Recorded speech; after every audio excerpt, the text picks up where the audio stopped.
La chronique nostalgique, c'est tout de suite avec Igor sur Mediacrou.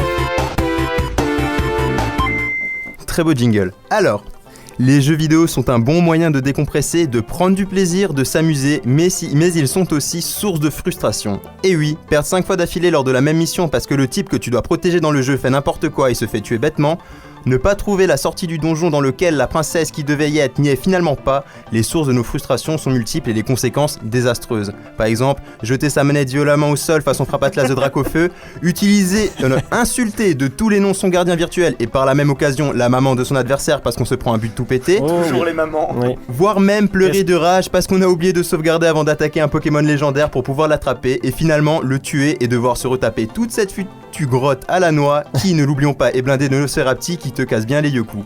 Mais le pire restera toujours la phrase préférée de notre maman d'amour qui n'arrive pas à concevoir que les jeux vidéo ont un véritable enjeu. Attention Geoffrey, fais-moi la maman s'il te plaît. Non mais pourquoi tu t'énerves? C'est qu'un jeu vidéo.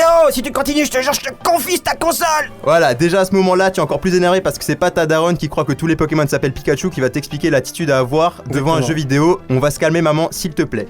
Bref, la frustration, vous l'avez compris, voire même expérimenté, fait partie à part entière de l'expérience d'un jeu vidéo. Exact. Pour ma part, cette frustration, je l'ai découverte il y a bien longtemps dans un jeu qui a l'air joyeux et amical à première vue, mais en fait pas du tout. C'est même le jeu le plus frustrant à mes yeux. Il s'agit de notre bon vieux Mario Kart, qui se décline en 11 volets. Déjà 23 ans que Mario Kart brise les amitiés.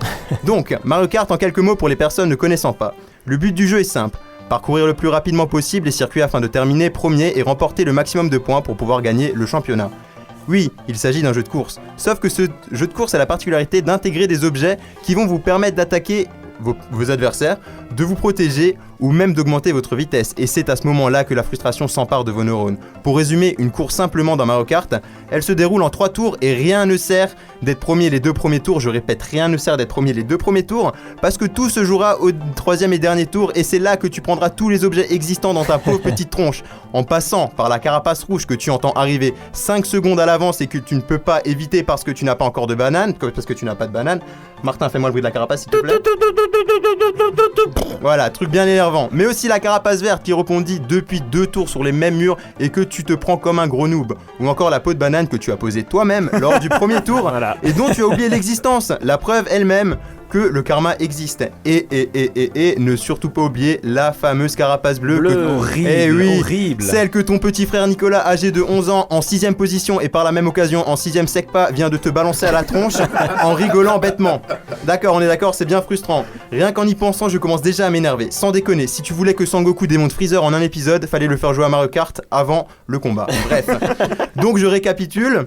Là, tu es tellement énervé que tu te retrouves au stade de Super Saiyan 1, mais heureusement pour toi, grand fan de Dragon Ball que tu n'as pas encore atteint ta forme finale. Et oui, dans Mario Kart, il y a les objets et il y a aussi les circuits. Et si je vous demande de me citer un circuit mythique que l'on retrouve dans tous les Mario Kart, vous me dites... La route arc-en-ciel. La route arc-en-ciel, merci Martin. Alors ce nom a l'air bien mignon, mais en fait pas du tout. La route arc-en-ciel, c'est quoi ?